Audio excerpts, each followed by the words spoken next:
I want to start this interview off by saying it's great that Our Lady Peace are back and ready to release their brand new, long-awaited CD, Healthy in Paranoid Times, August 30th.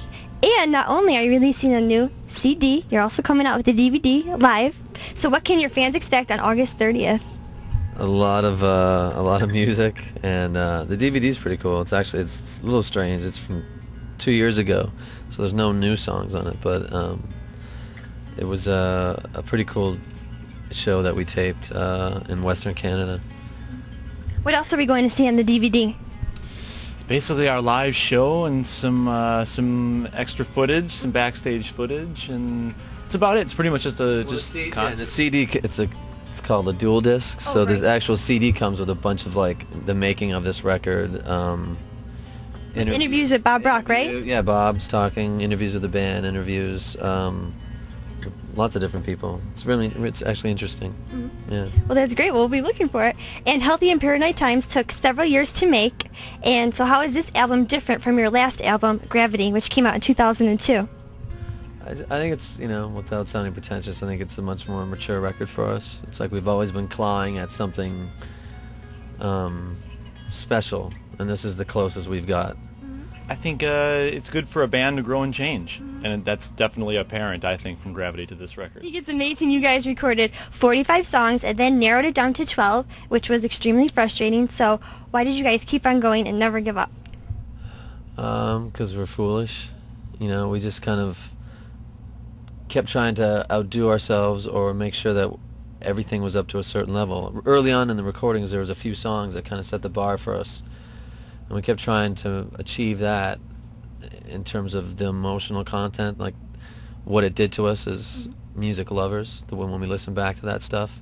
And it just took a long time to get another 10 songs. And there were some bumps in the road where we tried some things that were, looking back on it, really silly, trying to be a part of what was going on in music, trying to add some of those elements, and it just, end of the day, it wasn't us, and it was not honest at all. So, that was just a whole learning thing, and it took some time, and I'm glad we did it. I would never play it for anybody, but I'm glad we did it. We're glad too, because we missed you guys. I think it's inherent when you're a musician to always keep wanting to push yourself.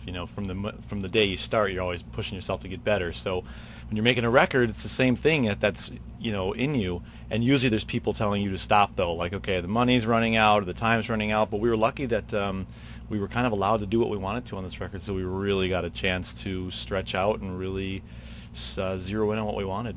Oh, that's great. And your new single coming out, Where Are You, is actually inspired by a trip to the Middle East and Africa. So could you tell us a little more about that?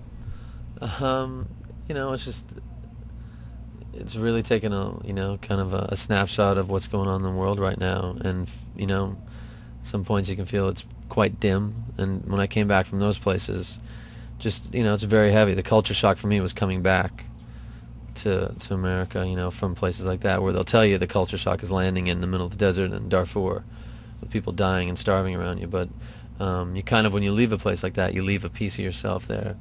And so, Where Are You was just looking for those answers and trying to figure out, how do we balance the disparity between us and, these third world nations. Did you go on the trip also? No. Raine just went. Oh, that's a great song. I already heard it. And I also like track number 5, Wipe That Smile Off Your Face. Yeah. That's another good one. That's about a special man. Oh, a special man. I was wondering who that was for. So what else have you guys been up to since you've been away? We've just been in the studio making records. We've just, like you said, 45 songs. Took a lot of time and energy, and that's about it. We're back on the road now and trying to let these songs live again, because they've been through so many different formations in the studio. Now they're finally, it's like it's finished. It's on a CD. It's going to be out there in a month for sale. So they feel like they're tangible to us again.